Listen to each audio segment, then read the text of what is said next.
La Sociedad Dominica de Medios de Comunicación, Sodomco, presenta A Pensar Más con Rosa María Palacios.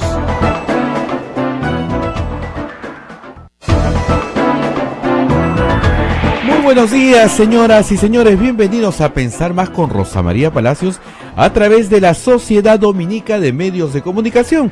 Ya estamos en conexión con Arequipa, Radio San Martín. Muy buenos días, amigos de Arequipa. Con Chimbote, RSD, Radio Santo Domingo. Muy buenos días a todos nuestros amigos de Chimbote. Igual el Cusco con Radio Veritas. Buenos días, Cusco. Ucayali, Radio Cepagua, La Convención, Radio Quillabamba.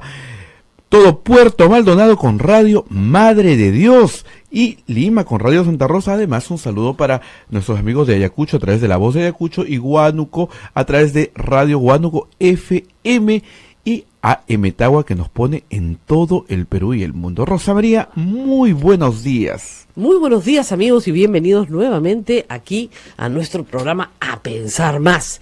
Y hoy día vamos a tener que concentrarnos bastante en pensar un poco más. Las noticias, ustedes verán, han estado empapadas de un hecho del pasado que regresa con frecuencia a nuestro presente.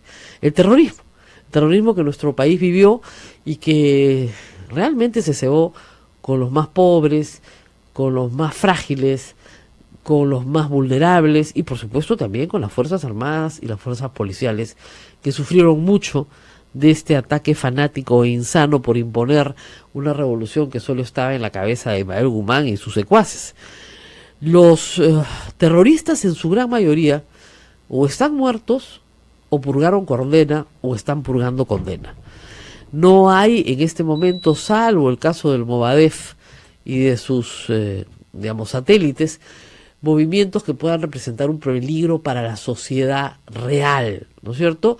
Los remanentes del BRAEM están mucho más vinculados al terrorismo que al pensamiento político, al narcotráfico que al pensamiento político, aun cuando siguen matando policías, por cierto.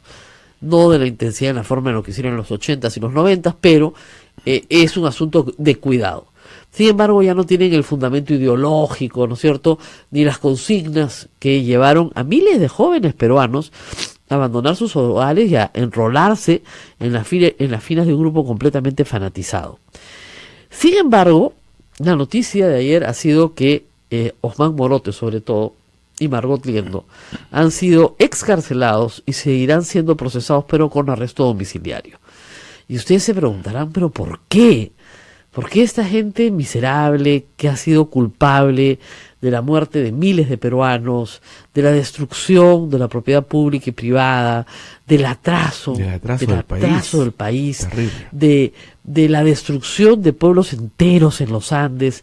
¿Por qué esta gente no está presa el resto de su vida? Y hay que hacer algunas explicaciones. Hoy el diario La República nos trae un cuadro que permite entender más o menos que los años pasan y que hace 30 años parecía que 30 años después era un tiempo muy lejano. Sin embargo, pasaron volando y pasaron los 30 años. Morote ha estado preso 30 años, Margot Liendo también. Y este cuadro nos permite ver más o menos cómo se manejó judicialmente el terrorismo. Entre 1982 y el año 2000, fueron detenidos, solo detenidos, 21.855 personas, más o menos detenidas. Fueron liberados por la Policía Nacional, las Fuerzas Armadas, el Poder Judicial, en fin, inmediatamente unas 6.075.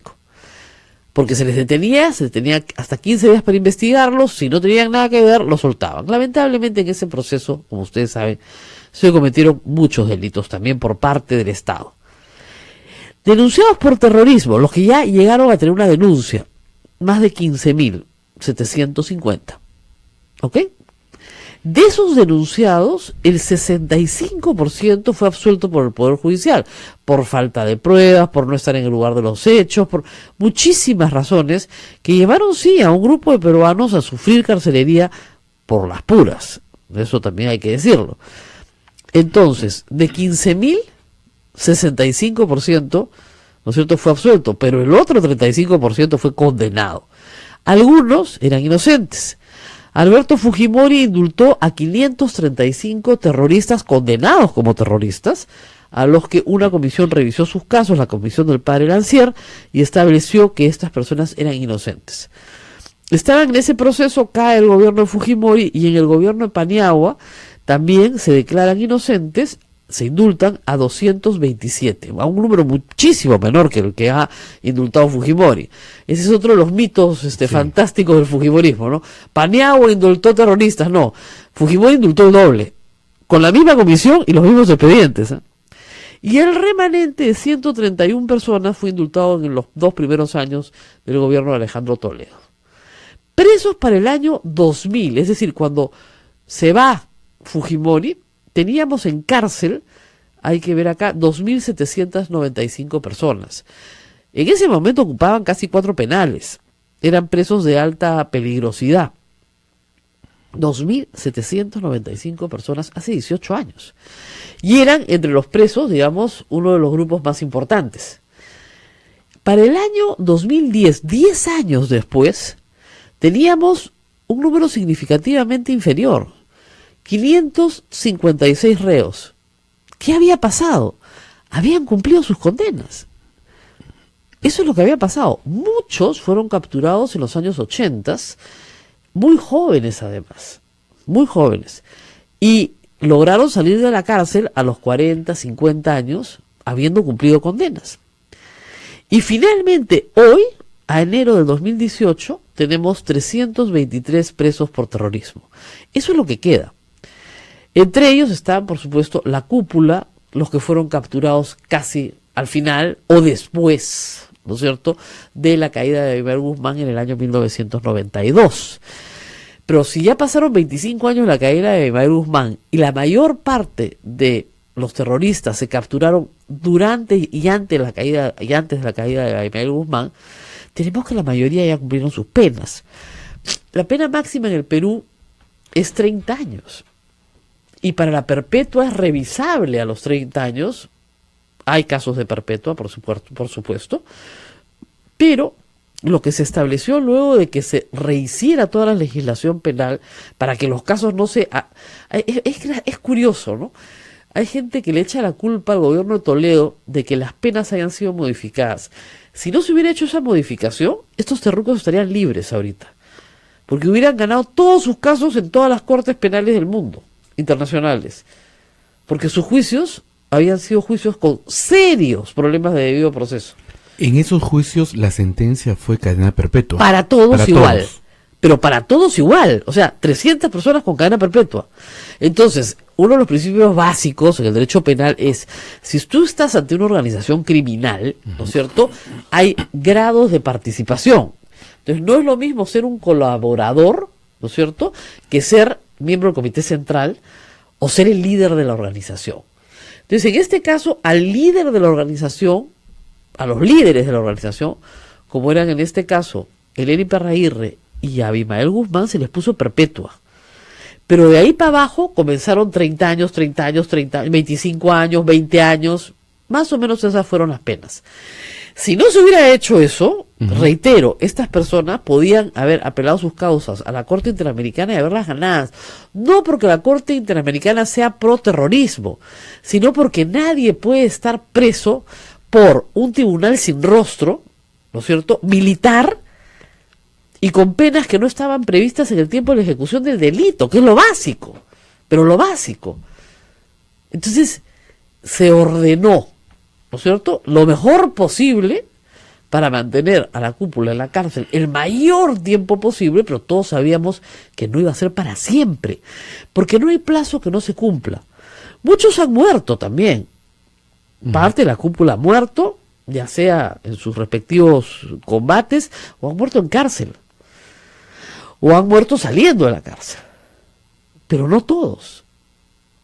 ¿Qué pasa con Morote? Específicamente con Margot Liendo, habiendo ya cumplido los 25 años de condena y con el ánimo de que no salieran, la Procuraduría Antiterrorismo dice, vamos a procesarlos por otros casos, vamos a procesarlos por Tarata. Socos, ¿no es cierto?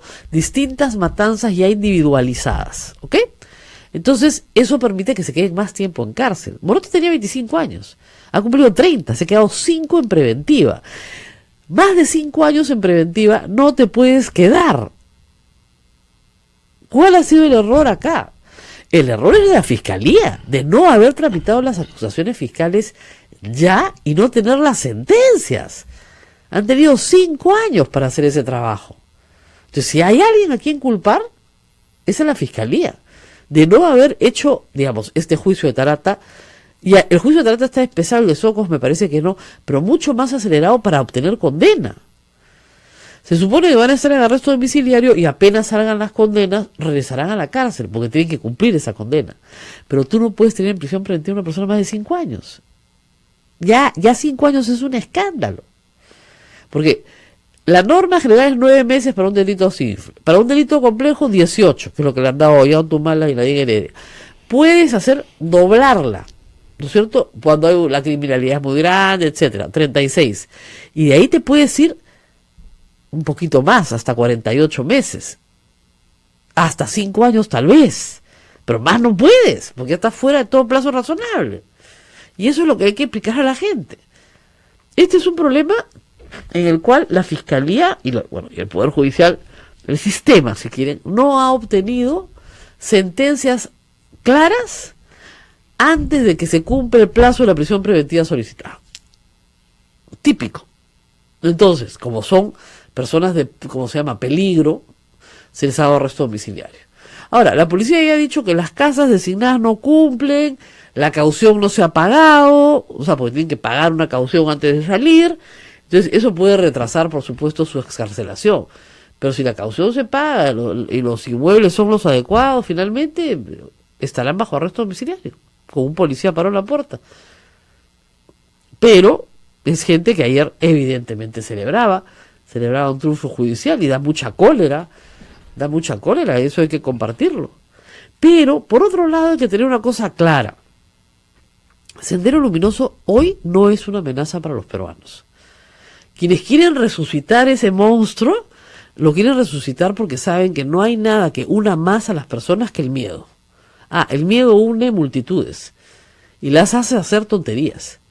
El miedo une, ¿no es cierto? Le tenemos miedo, no sé, a los venezolanos porque nos van a quitar nuestros trabajos. Gran unidad. Es mentira, es una mentira enorme. El miedo une. Igual, ¿le tenemos miedo al terrorismo? Por supuesto, los que hemos vivido el terrorismo le tenemos mucho miedo. Pero también tenemos que pensar con la cabeza que estamos dentro de un sistema de justicia, y un sistema de justicia que se rige por determinadas normas, y que ese sistema fue el que venció al terrorismo. Es decir, la democracia venció al terrorismo, la democracia venció a la dictadura totalitaria maoísta que quería imponer a Ismael Guzmán sobre todos nosotros. Entonces, con las armas de la ley tienes que seguir derrotando al terrorismo. No las puedes derrotar con las armas de la insanía, de la locura, de un grupo de gente que se une, ¿no es cierto?, por miedo, y por un miedo ante una amenaza que hoy, como reitero, está muy acotada a básicamente 2 grupos: los familiares de Movadef y los que están en el EBRAEM, que ni siquiera más tienen el mismo pensamiento y que no representan una amenaza seria, salvo en el caso de sí asesinatos de policías y militares en el EBRAEM. ¿Tienes preguntas? Porque hace rato que estás leyendo. Dice, señora, ¿y qué? Después de cumplir el máximo legal de tu sentencia, ¿te pueden sentenciar por otro delito superando el máximo legal? Sí. Armando Fernández. Por supuesto, imagínese usted, voy a poner un ejemplo, no tiene nada que ver con terrorismo. Usted mata a una persona, le dan 25 años, usted tiene 25 años, usted sale de la cárcel, mata a otra persona, le tiene que volver a dar 25 años. O sea, que haya cumplido 25 años preso no lo exime de haber cometido otros delitos. Otro ejemplo, por ejemplo, usted mata a una persona, le dan 25 años, pero dentro de la cárcel usted mata a otra persona. Otros 25 años. Otros 25 años, o sea, así de simple. Es un delito diferente.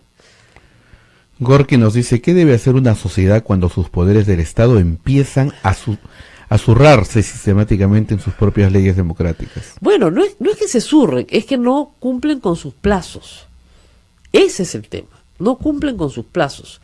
Y miren, o sea, ¿qué justicia es esta, no? O sea, Abimael Guzmán está saltando en un pie porque Morote está en la calle, ¿no? Y porque no le pueden seguir dando más prisión preventiva, perdón. Y Ollantaytamala y su mujer están presos. Sí, muchos nos están comentando eso. Sí, pues, es el mundo al revés. El mundo al revés. O sea, estos se van a su casa y el expresidente y su mujer siguen presos.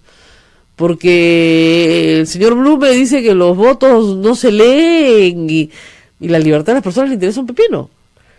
Es increíble, la verdad. Pero en fin, vamos a hacer una pausa y regresamos. Hoy día vamos a tener invitados y vamos a tener programa variadito. Y también están preguntando, acá Renzo Ordóñez nos dicen, quieren sacar a Julio Guzmán de carrera. Eso vamos a hablar hoy día. Eso es portada de La República el día de hoy.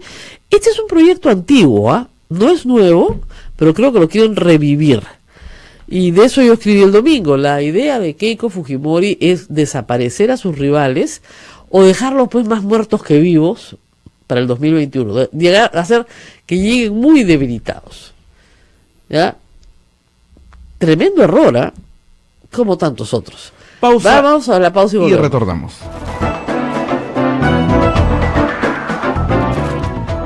Sodomco, Sociedad Dominica de Medios de Comunicación.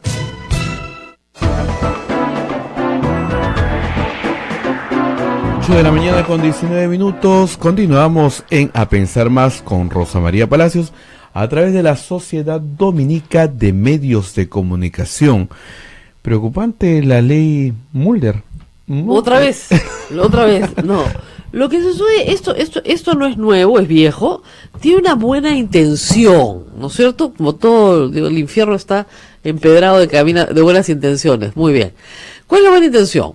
La buena intención es que un candidato presidencial, o en general un candidato parlamentario, o cualquier candidato, haga vida de partido. Es decir, que no salgan como alquilados pues a último minuto, se presenten como iluminados y sean presidentes del Perú. Entonces, lo que quieren es que el señor Guzmán, la señora Verónica Mendoza, tengan 3 años de militancia en sus partidos. Cosa que sí tienen, pero en sus partidos inscritos. O sea, a nadie le cabe duda que, qué sé yo, un año antes de las elecciones del 2016, desde el 2015, ya estamos en 2018, el señor Guzmán es un actor político. Es un actor político con un movimiento político que está en vías de ser inscrito. A nadie le cabe duda que Verónica Mendoza es también un actor político. Un actor político que tenía Frente Amplio, ¿no es cierto? Y que ahora está sacando adelante un nuevo movimiento político que se llama Nuevo Perú. Pero nadie les puede exigir militancia en un partido si no los dejan inscribirse. Ese es todo el tema. Entonces, ¿qué es lo que quieren? Que no postulen, pues. Porque evidentemente Keiko Fujimori se muere de miedo de postular contra Guzmán o contra Verónica Mendoza. Con lo cual va a terminar postulando contra Gregorio Santos, ¿eh?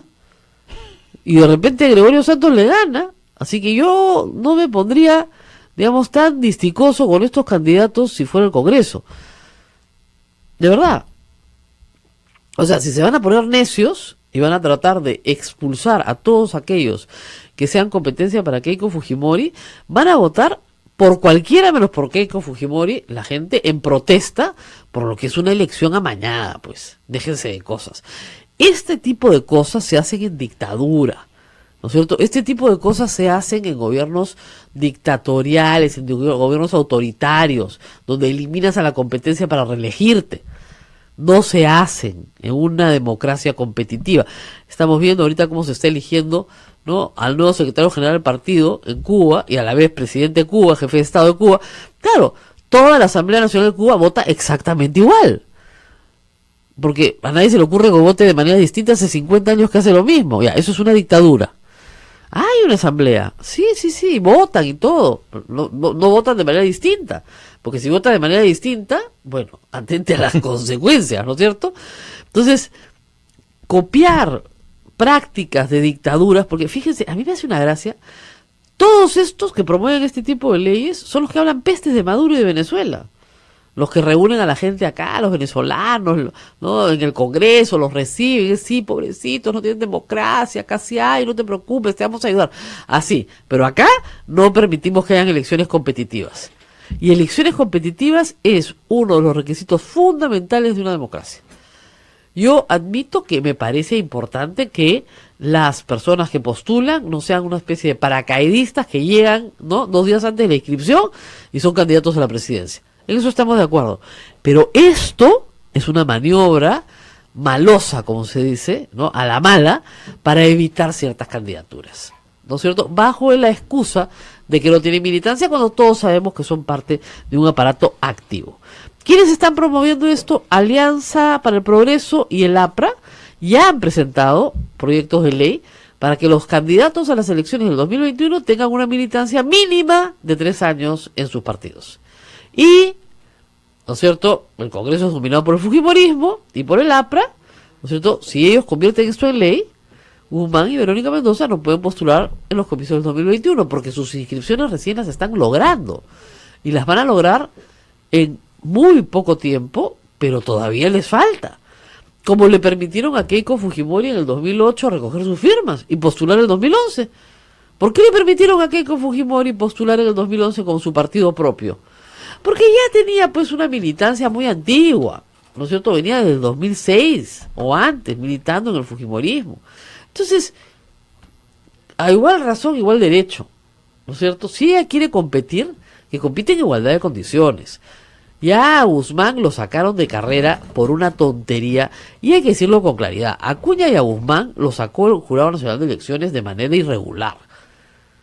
Y lo sacaron a pedido, estoy casi seguro, o a pedido, digamos, a pedido espiritual de Alan García, que lo que quería era que le sacaran candidatos, porque de esa forma él iba a subir, lo que no se dio cuenta, ¿no es cierto?, es que iba a subir Kuczynski, no él.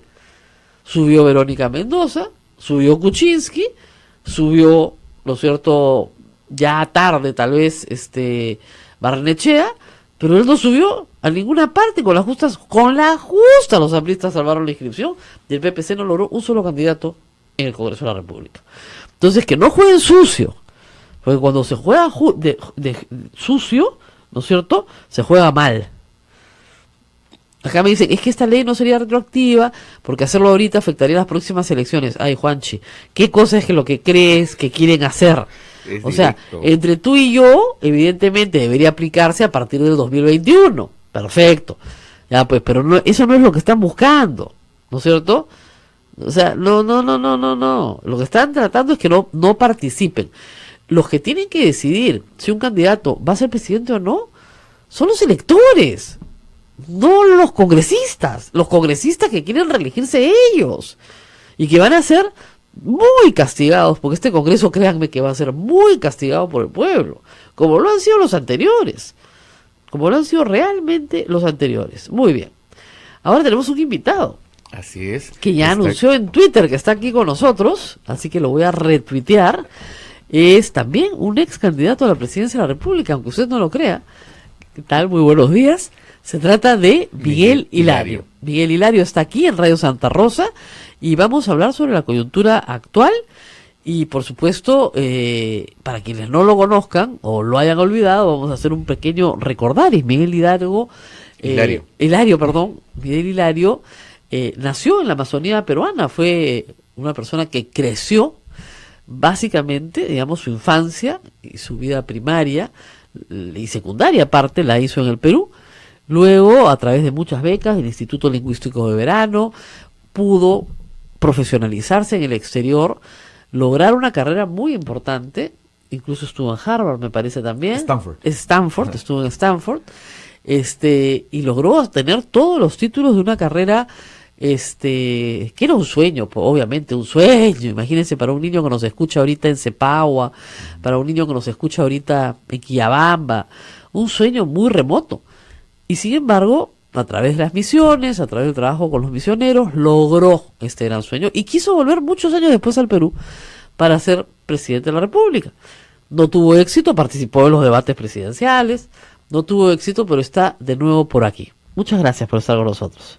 Rosa María, muy buenos días, un placer de estar contigo, de conocerte personalmente y un saludo cordial y especial a toda la población en el país. ¿En qué año postuló a la presidencia? Bueno, la primera vez lo intentamos en 2009, pero nuestro partido no se inscribió, nos faltó como 20.000 firmas y yo regresé a la carrera internacional con Naciones Unidas y luego ya en 2015 nuestro partido se inscribió y éramos, ¿no?, el primer candidato amazónico en toda la historia republicana del Perú y ahora estamos trabajando nuevamente. Bueno, ¿no? eso es toda una discusión, ¿no? Porque Kuczynski fue criado en Iquitos, Ya, criado, ok. criado más no nacido. Ok. Exactamente de qué parte de la Amazonía es usted. Bueno, mi comunidad se llama Nueva Samaria, que está más o menos como 16 horas en Pequepeque, es un motor Claro. de 9 de caballos, de Pucallpa al sur de Pucallpa. 16 horas. O sea el que río Ucayali. O sea que en Cepagua todavía nos pueden escuchar y To- lo escuchan usted y usted sí conoce Cepagua. Bueno, sí, he estado por Atalaya, por ese sitio, así es. O sea que más o menos conoce, por ahí estamos nosotros también con las Sí. misiones dominicas. Y yo me acuerdo de haberlo entrevistado hace algunos años y yo le pregunté cómo terminó en Estados Unidos. Y yo de frente lo miré y le dije, Instituto Lingüístico de Verano. Y me dijo, sí, las misiones. Así es, mira, yo aprendí el castellano, Rosa María, cuando tenía 11 años. Claro. Y luego aprendí el inglés cuando tenía 17 años. Estaba trabajando como limpiador para, ¿no?, la agencia misionera ahí en Magdalena del Mar, mientras limpiaba el piso. Ajá. Escuchaba todos los días inglés y aprendí el inglés. Rápidamente. Y así es. Y luego, pues, conocí una familia de California que me dio la oportunidad de poder estudiar en California, donde estudié economía política. Terminé los estudios allá y luego tuve una beca con el Club Rotario Internacional para hacer mis estudios de economía y política y filosofía en Oxford y regresé a California para hacer mi doctorado en antropología y política en Stanford y luego hice una carrera internacional. Claro, una carrera profesional que es un sueño para un niño amazónico, ¿no? Correcto. Porque yo me imagino, usted ha regresado a su comunidad, sus amigos, sus coetáneos, contemporáneos dirán, pucha, qué lejos se fue Miguel, ¿no? Qué lejos se fue. Pero volvió, lo importante es que volvió. Actualmente, ¿cuántos años tiene? Ahora tengo 48 años y justamente cumplí 48 el 5 de abril, el día de golpe. Fíjate. Así que yo fui nacido para dar golpe a la corrupción. Muy En bien. eso estamos. Y usted tiene una carrera internacional en Naciones Unidas actualmente. Exacto. Y luego estuve trabajando con el BI también por unos años. Y luego ya estoy acá en Perú. Y ha sido objeto de su trabajo profesional comunidades indígenas, ha trabajado en Bueno, algunas experto casas- en género y experto en temas de diversidad. Exactamente, o sea, ha Pueblos orientado su indígenas. carrera hacia esos temas. Así es. Bueno, desarrollo social, ¿no? Tomando en cuenta, ¿no?, las mujeres y también los pueblos más marginados, ¿no?, en América Latina. Y su partido perdió su inscripción. Así es. Lamentablemente, que es una tristeza porque hay que recoger pues miles de firmas para poder llegar. Por lo menos 1.5 millones de firmas, ¿no? Imagínese usted, Así ¿no? es. Entonces, ¿qué van a hacer ahora para el 2021? Bueno, mira, un poco para explicar lo que pasó es lo siguiente. O sea, uno, es una especie de autoanálisis, me da culpa, es de que yo regresé al Perú, ¿no?, para postularme a la presidencia, faltando un año antes de las elecciones. Primer error. Segundo error, nos faltó la plata que habíamos levantado en el camino. Y como no hemos recibido fondos de Odebrecht, entonces no éramos No competitivos. llegaron. En tercer lugar, nos faltó hombres y mujeres con ética e integridad para hacer una campaña profesional, ¿no? Tal es así, por ejemplo, de que nuestra propia gente nos robaba plata en el interior del país, ¿no? Ay, Dios. En cuarto lugar, pues se Bueno, tiene que hacer una campaña. Tuvo usted una estrellada en el Perú, o sea, no tuvo un aterrizaje, usted se estrelló. Pero, como decía Thomas Edison, ¿no? O sea, nosotros no decimos de que hemos fracasado, sino hemos aprendido de cómo no hacer la política. Frente a esta experiencia estamos trabajando, ¿no? Yo estoy haciendo una gira actualmente a nivel nacional hablando sobre la economía de corrupción en el país. Y justamente este jueves comienzo esta gira en San Marcos con el tema que se llama la economía de corrupción en el país. Y esto es una gira a nivel nacional en todas las universidades públicas. Eso es una buena forma de empezar una campaña, es decir, Correcto. una gira nacional. Parece una campaña americana, muy copiada de las campañas americanas, es decir, pueblo por pueblo, ciudad por ciudad, haciéndote conocido. Una primaria americana, normalmente un candidato va y se va haciendo conocido, si no, no lo conoce nadie. Y va a sitios donde hay mucha concentración de jóvenes. Entonces, las universidades son el sitio para ir y ser escuchado y de repente, además, ir formando bases, porque las bases salen de los jóvenes universitarios. Así que es un plan bien pensado. Pero, ¿quién más lo apoya? Porque O sea, yo a veces le digo a los candidatos, ¿usted se levantó en la mañana, se miró al espejo y dijo, yo quiero ser presidente? Bueno, No. buena pregunta. Mira, yo tomé la decisión, no sin ser una persona que tiene rol mesiánico. Mira, yo cuando estaba justamente en Oxford, tenía 28 años, ya hace más o menos como 20 años atrás. Y el pelo largo, ¿ah? Así es. Yo lo conocí con el pelo bien largo, lo vi entrar y dije, ¿y el pelo? ¿No saben la peluca que tenía la primera vez que se presentó?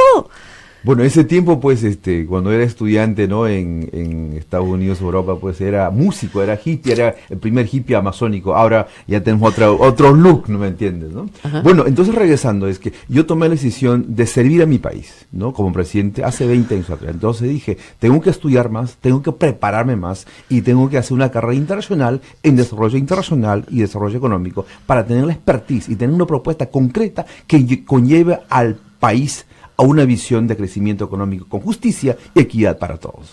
Además de inglés y castellano, ¿qué otros idiomas hablan? Bueno, hablo shipibo y también hablo portugués y ahora estoy aprendiendo hebreo. Tenemos una audiencia chipiva en nuestras misiones, así que después de la pausa le voy a permitir que Sí. se dirija a ellos, porque Nos además están son escribiendo votantes. desde Y allá nos ahorita. Nos están escribiendo de Radio Madre de Dios, que están en sintonía, ¿no? Magnífico. Me dicen que es de misioneros de por allá, me dicen, ¿no? De nuestros hermanos evangélicos. Es genial, un abrazo, un saludo para el señor Hilario. Vamos a ir a una pausa y regresamos con más información de Miguel Hilario en este reencuentro con la política. Ahora, lo van a dejar fuera porque hay una ley que dice que si usted no ha militado 3 años en su propio partido, es un desastre. Vamos a ver qué se puede hacer sobre esto. Volvemos. Sodomco, Sociedad Dominica de Medios de Comunicación.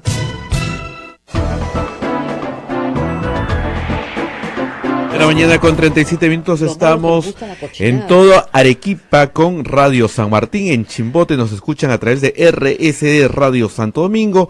En el Cusco nos están escuchando a través de Radio Veritas. En Ucayali a través de Radio Cepagua. En la Convención con Radio Quillabamba. En Puerto Maldonado nos escuchan a través de Radio Madre de Dios. Lima a través de Radio Santa Rosa, en Ayacucho a través de La Voz de Ayacucho y en Huánuco nos están escuchando a través de Radio Huánuco, frecuencia modulada, y AM Tagua nos pone en todo el Perú, en todo A el ver, mundo. Vamos a ver, nuestro invitado es una persona que se ha criado profesionalmente en los Estados Unidos, aun cuando su infancia, que es la que te marca en la vida, ¿no? Ha transcurrido descalzo en la selva amazónica, que es una maravilla. ¿Trump o Obama? Obama. Muy bien, bien respondido. 20. Paréntesis. Para cualquiera que quiera leer una forma correcta, hacer una condolencia, lean las condolencias de Obama a la familia Bush por la muerte de Barbara Bush. Ayer. Oh, pero qué fineza, qué elegancia, qué bien puestas, qué sentidas, qué verdaderamente sentidas, qué palabras con sentido, no huecas. O sea, un caballero, la verdad que sí. A ver. ¿Qué más podemos preguntarle de política? Ya con eso no, me voy calmando. Ok. En las elecciones tan complicadas, Bush-Gore. ¿Bush o Gore? Bueno, dos cositas. Bueno, sin explicar cómo estás haciendo ping-pong, entonces mira, aunque no estaba muy de acuerdo con Gore, tenía que ser Gore, ¿no? O sea, yo lo veo a usted más demócrata que republicano.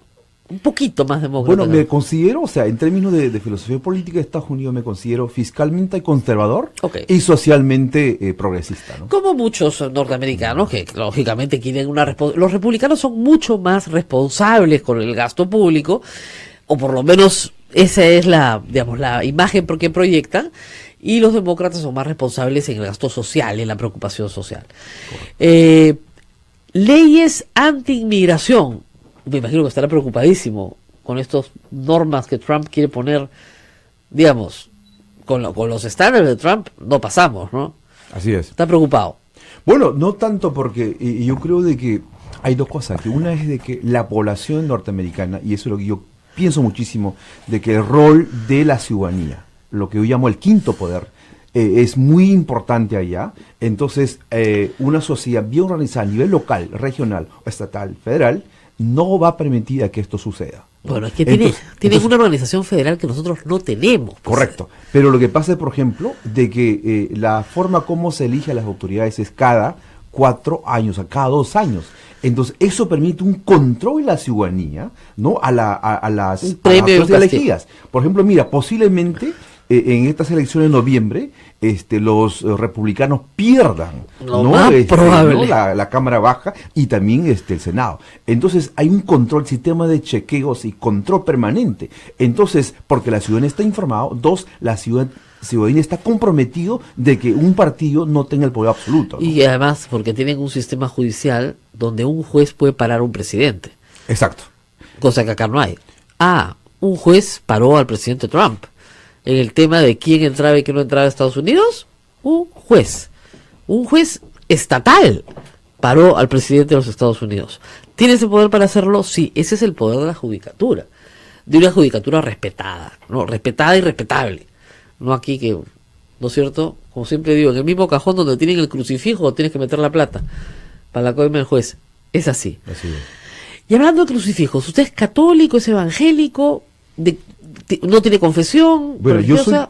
mira, yo acabo de regresar el año pasado de una gira académica en Israel. Estuve casi un mes dictando conferencias en la Universidad Hebrea de Jerusalén.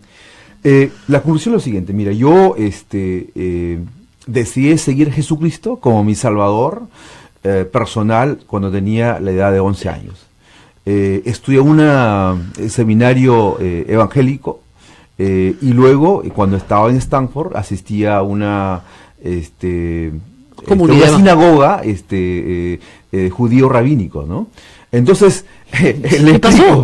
Entonces, ¿por qué no aceptó ir a su pastor evangélico? No, le explico. Pero también tengo una iglesia que yo asisto, es uno donde soy miembro, al norte de San Francisco de California. O sea, le explico todo eso por qué. Y yo creo de que nosotros los seres humanos hacemos una especie de desfavor a Dios en el de crear sectores, ¿no? De creencias que permiten una división. Entonces yo me considero seguidor de Jesucristo y respeto obviamente, ¿no? A todas las creencias, a todo tipo de fe. Pero los judíos no son seguidores de Jesucristo. Sí, pero son hay sus amigos. Hay judíos mesiánicos. Por eso, sí. Exacto. Que están esperando al Mesías, pero, Bueno, no a Jesús. Exacto. Hay judíos mesiánicos, Ajá. Significa de que son judíos que siguen a Jesucristo como su salvador, ¿no? Sí, pero son los menos, ¿ah? O Sí, sea, hay un porcentaje menos, pero sí hay un grupo de judíos o sea, mesiánicos. lo que es claro es que no es católico. Bueno, mira, el problema, no me quiero encasillar en una denominación No eclesiástica, denomination. ¿no? O sea, si usted va a asistir a una iglesia, es una iglesia, como dicen en Estados Unidos, no denomination. Mira, exacto, non-denomination, exacto. Después yo les explico otro día que es non-denomination, no me miren con esa cara de enredo, ya les voy a explicar. Pero yo creo de que, Rosa María, lo más importante es de que tengamos a un Dios supremo. O sea, a usted se Jesucristo. considera, lo que le preguntaría en inglés, pero más fácil es en castellano. O sea, usted se considera un hombre religioso. Me considero un hombre de fe. En este caso, mi fe es el Señor Jesucristo, ¿no? Que vino a este mundo para redimir a la humanidad, y yo creo de que tenemos un norte muy importante, ¿no? En términos de fe e integridad. Perfecto. Ahora, ¿usted cree en la separación iglesia-estado? Mire, yo creo de que es importante de que los hombres políticos, los funcionarios, tengan algún tipo de fe en algo, ¿no? Pero el Estado obviamente no puede imponer una especie o cierto tipo de creencia en la población. Yo creo que el Estado tiene que promover la integridad de la fe que conlleve a la ciudadanía a que tenga una conciencia total para que tengamos un gobierno limpio. Le explico por qué. Tenemos hoy en el Perú un movimiento muy agresivo, sobre todo en algunas iglesias evangélicas, no en todas, no en el Concilio Evangélico Peruano, que cree que enseñarle a los niños educación sexual en el colegio es homosexualizarlos, que cree que enseñarle a un niño a defenderse del bullying, ¿no es cierto?, por ser distinto, es respetar un derecho que no tiene, ese tipo de cosas. El currículum nacional ha sido muy debatido, incluso han presentado una acción de amparo para que se elimine la palabra género. ¿Ya? No siguen las tendencias del mundo, evidentemente, y son muy radicales y muy, ¿cómo le podría decir? Apocalípticos. O sea, son personas que creen que una persona que es homosexual tiene que arder en el infierno, ¿no es cierto? Y lo dicen en sus asambleas sin ningún problema. Esa no es la posición del catolicismo, aunque algunos crean cosa distinta porque no han leído el catecismo. Nuestra posición es acoger a todos los seres humanos sin distinción, pero lo que sí preocupa es la infiltración de esta clase de movimientos en la política que comienzan a vetar, por ejemplo, a la ministra de Salud, al ministro de Educación. ¿Qué piensa usted de este movimiento que más que viene de Estados Unidos? Don't mess with my children. Usted lo tiene que haber escuchado alguna vez hace 20 años. Claro. Es una copia. Y está financiado por iglesias norteamericanas. ¿Qué piensa de este tipo de actividades? Bueno, mira, yo también pude testificar y sentir, ¿no?, un poco de rechazo de ese movimiento ultraortodoxo, ¿no?, en términos de creencia y práctica. Por ejemplo, mira, un pastor me ha contado a mí de que un porcentaje de evangélicos de esa denominación no han votado por mí porque yo soy divorciado, porque ellos no aceptan divorcio. Ah, ejemplo, bueno, ¿no? está fregado. Entonces, exacto. Mira, yo creo de que lo más importante es de que los peruanos tenemos que tener obviamente la tolerancia, ¿no?, con las personas que piensan diferente, pero yo veo dos cosas, Rosa María. Uno es de que la enseñanza del Señor es tan sencillo. ¿Se acuerda cuando Jesús se encontró con la prostituta? Claro, donde todo el mundo la quería pelear, matarla. La mujer adúltera. Exacto, ¿no? El que esté libre de pecado que tire la primera piedra. Exacto. Entonces la pregunta es... Ahora, él le dijo al final una cosa que siempre hay que recordar, ¿no? ¿Quién te condena? Exacto. Entonces le dijo, yo no te condeno, pero regresa a tu casa y no peques más. Correcto. O sea, había un camino de corrección también, Así ¿no? es. Que a veces la gente no quiere aceptar, porque Así es. tiene una manera de pensar diferente. Pero fíjese, era una sanción penal amparada en el Levítico, ¿no es cierto? Era una sanción penal que en justicia, entre comillas, tenía que ser aplicada. Y Cristo dice, a pesar de que dice que yo no he venido a cambiar la ley, en ese caso cambia la ley. Exacto, porque ya era más una manera de vivir, no sencillamente una manera de cumplimiento, ¿no es cierto? Y de una manera de decir, miren, los crímenes sexuales que en mi tiempo, en el tiempo de los judíos, se están penalizando, no son crímenes verdaderos, ¿no es cierto? Pero bueno, nosotros tenemos una lectura moderna del tema. Entonces no hay preocupación por ahí. Porque Mira, podría haber una preocupación de un sector que diga, no, caballo de Troya de los evangélicos, viene con mis hijos no te metas, cree que los niños pueden ser homosexualizados en la escuela y cosas por ahí. Nada que ver Bueno, con eso. te cuento un poco. Yo creo de que, mira, yo he trabajado en Naciones Unidas, por ejemplo, cuando hablamos de género, no necesariamente estamos hablando de los tipos de género, sino hablamos del empoderamiento de la mujer. No se entiende en el desarrollo internacional de que a las mujeres que tienen una desigualdad en términos de ingreso económico, en términos de acceso a la educación, se tiene que homologar, ¿no?, con su par, en este caso a los hombres, ¿no? Eso es un punto. El segundo punto es de que, también hablando con otros pastores evangélicos, les digo, mira, les he informado de que, mira, no es posible de que un grupo del sector evangélico pueda solamente ver al homosexualismo como el único pecado que se tiene que luchar en contra de. Así o es, sea, y no ve la corrupción. Exacto. ¿Dónde está la marcha contra la corrupción en todos los niveles de Estado? Exactamente. Entonces me tenemos que encantaría tener una visión panorámica, holística, Claro. del pecado, la corrupción, ¿no? Tiene usted toda la razón. Me dice a mí un oyente, televidente, no le falta razón, dice, no hay razón para pensar que su entrevistado sea una persona con muy buenas intenciones, pero creo que gracias a Toledo está condenado a que sus expectativas políticas no prosperen. Es decir, se parece mucho a Toledo, digamos. Era un niño pobre, consiguió una beca, se fue a Stanford, lo logró todo en el mundo, tiene un doctorado. ¿Cómo hacemos para que no se parezca a Toledo? Porque mire lo que nos pasó con Toledo. O sea, yo siempre dije que Toledo era un mentiroso, era un mitómano. Más que mentiroso, mitómano, que encontraba historias fantásticas.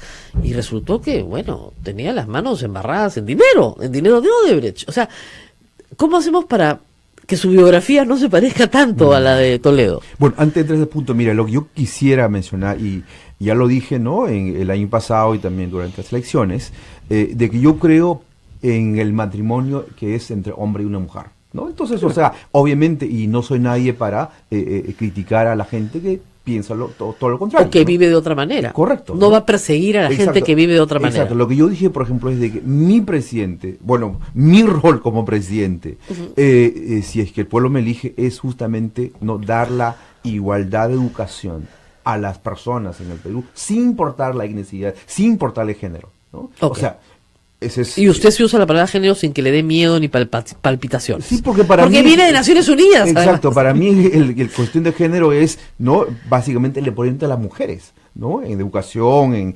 empleo y todos los demás. Entonces, un poco regresando a tu pregunta, Rosa María. ¿Cómo hacemos para distinguirnos de Toledo? Mira, en primer lugar, mira, yo soy amazónico, soy shipibo, yo hablo el shipibo, yo tengo los valores, ¿no?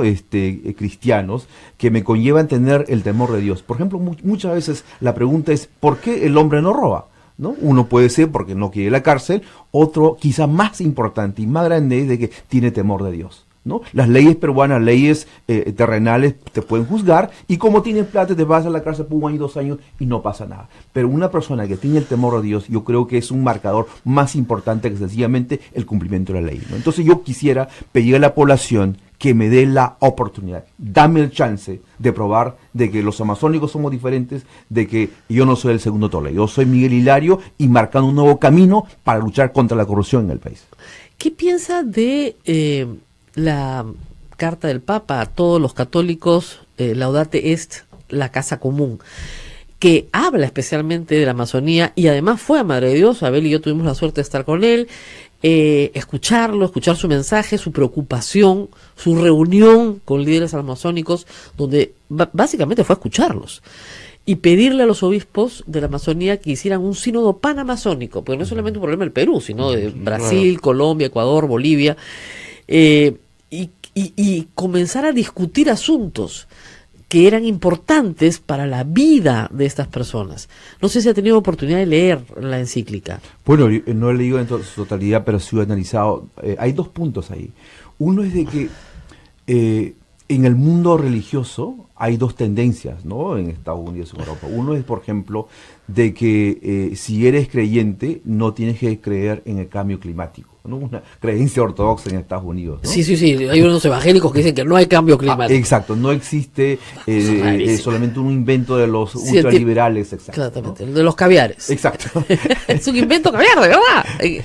Traducido al castellano local. Exacto. Y el otro segmento es de que sí, de que el cambio climático, los derechos humanos, tiene que ser parte de una discusión dentro del mundo religioso, ¿no? Ya sea católico o ya sea evangélico. Entonces, con todos esos puntos, lo que te puedo mencionar es de que el llamado del Papa para tener una visión humanista hacia los pueblos indígenas, que conlleve a su desarrollo integral, en lo económico, en lo social, cultural, político y sobre todo el aspecto medioambiental. Entonces nos llama a tener una visión holística de la Amazonía. Yo creo de que me hace pensar un poquito lo que decía Juan de Sepúlveda, ¿no? El argumento sobre quiénes eran los ciudadanos y quiénes eran los no ciudadanos, ¿no? Entonces yo creo que esa evolución conceptual en derecho que hemos tenido es muy importante. Y hay que recalcar de que han sido, ¿no?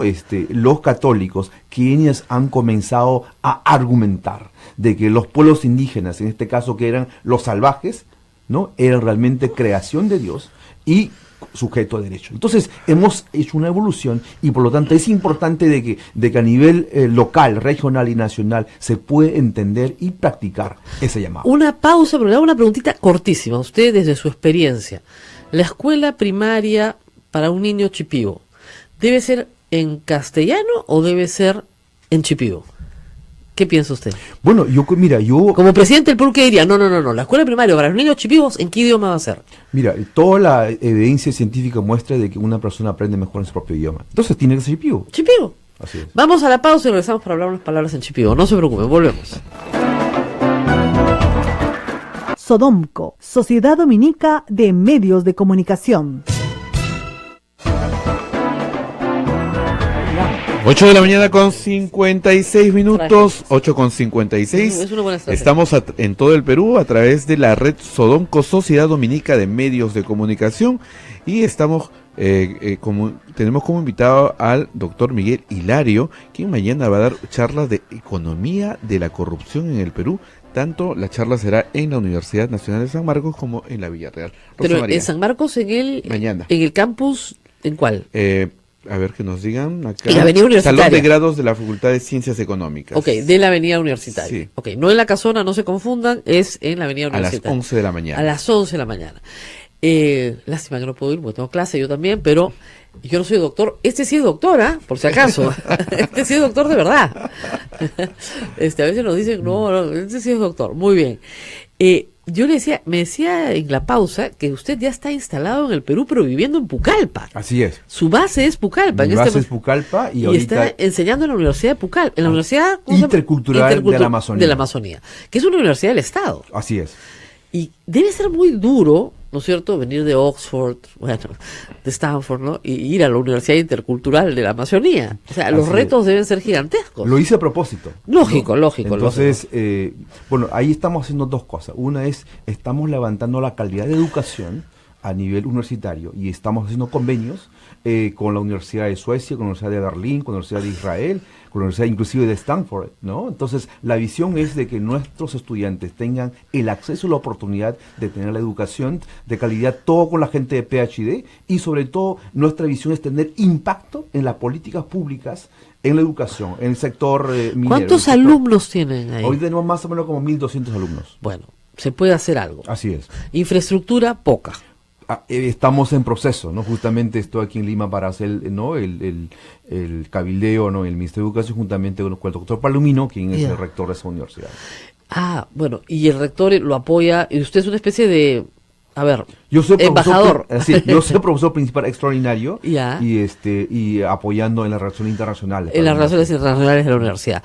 Y claro, eso le puede cambiar la vida a 1.200 jóvenes, Así lo cual es. es muy importante, porque hoy efectivamente hay condiciones para que con menos recursos que antes se pueda poner en manos de estudiantes acceso a bibliotecas digitalizadas en el mundo entero, Así es. pero si no tienes la conexión a internet, ¿cómo diablos lo das? Y si no tienes la laptop, ¿cómo lo haces? Entonces, es un esfuerzo para las familias, es un esfuerzo para los jóvenes y es un esfuerzo para el Estado también. Así es. Entonces, es complicado porque son universidades gratuitas.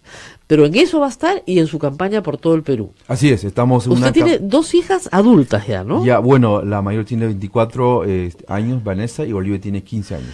Y ellas viven en Estados Unidos con su madre, Así es, yo viajo cada 2 meses para verlas, ¿no? a Wisconsin. Así es. Y entonces usted aquí no tiene familia más que su familia, la que dejó en el Perú. Claro, mis padres, ¿Sí? mis 4 hermanas y toda la familia grande, ¿no? En Grande. el pueblo Shipibo con Ivo, ¿no? Y la familia del Perú, obviamente, ¿no? Amigos y amigas. ¿Usted es Shipibo con Ivo? Shipibo con Ivo, así es. Muy bien. Dígale algo a su pueblo desde acá. Claro que sí.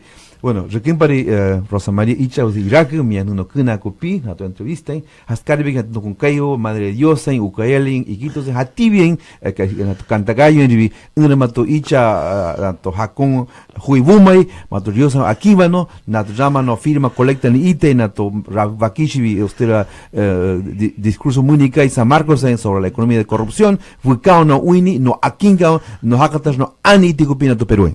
Muy bien, lo que he entendido es que se dirigió también a nuestros hermanos acá en Cantagallo, que el alcalde de Lima los dejó sin terreno. ¡Qué barbaridad! ¡Qué barbaridad! Se les incendió todo. Fue un incendio terrible, gracias a Dios sobrevivieron. Un niño murió, me parece, Sí. pero la mayoría sobrevivió, gracias a Dios. Pero se han vuelto a sentar casi en el mismo lugar y tenían un lugar para mudarse mejor, ¿no es cierto?, en un parque grande que se iba a hacer en la margen izquierda del río Rímac. La plata se la gastó el señor Castañeda para hacer un bypass que no sirve para nada, ¿ya? Y dejó a esta población limeña, porque ya son limeños, tienen muchos años acá, en total indigencia. Me imagino que se ocupará, si usted llega a ser presidente de ellos, ¿no? Bueno, presidente de, obviamente, el pueblo Shipibo con Ivo, presidente del Perú. Pero lo que yo quisiera mencionar son dos cositas. Mira, yo creo de que hay una gran necesidad de tener una concientización a nivel nacional sobre la ciudadanía y sobre los políticos corruptos. Entonces, yo llamo esto el quinto poder.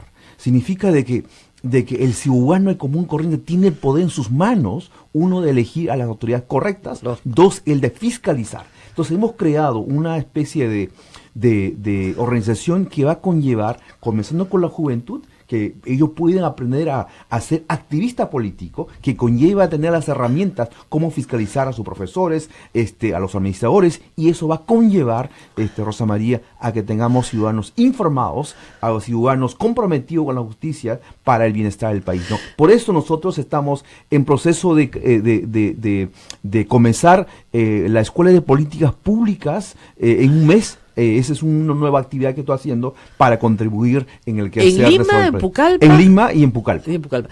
¿Y las firmas para poder ser presidente? Nosotros estamos en plena recolección de firmas. Tenga cuidado, porque el Congreso no lo van a dejar postular. Bueno, nosotros vamos a crear el quinto poder que va a arrasar con estos corruptos mafiosos en el Congreso, que obviamente están en proceso de impedir que la gente buena y correcta entre en el campo político, ¿no? Lo que le digo, la mayoría de la gente pedía que se vaya al Congreso también.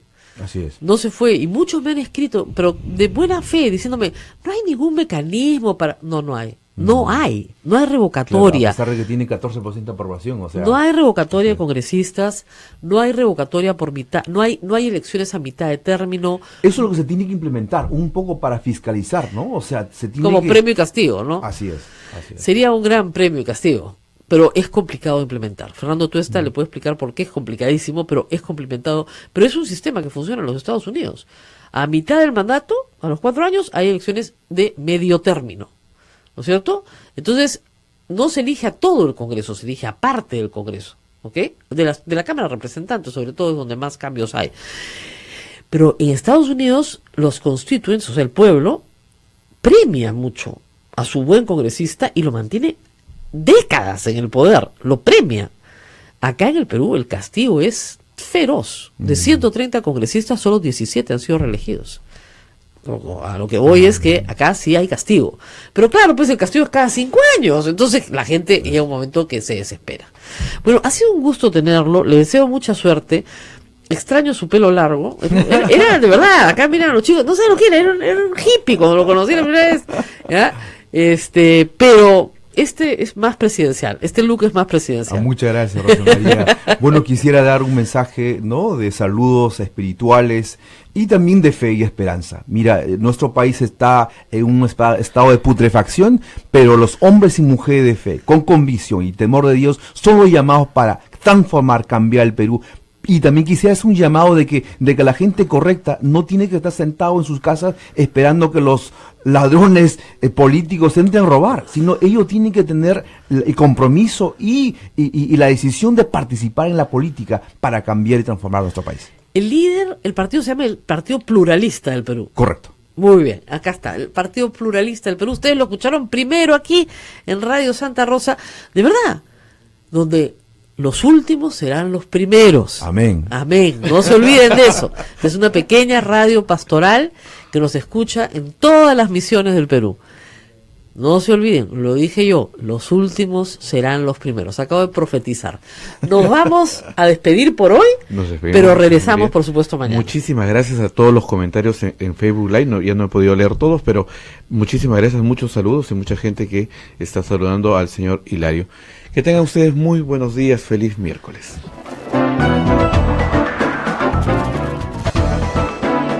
Hasta aquí, A Pensar Más con Rosa María Palacios. Este programa fue producido por la Sociedad Dominica de Medios de Comunicación, Sodomco.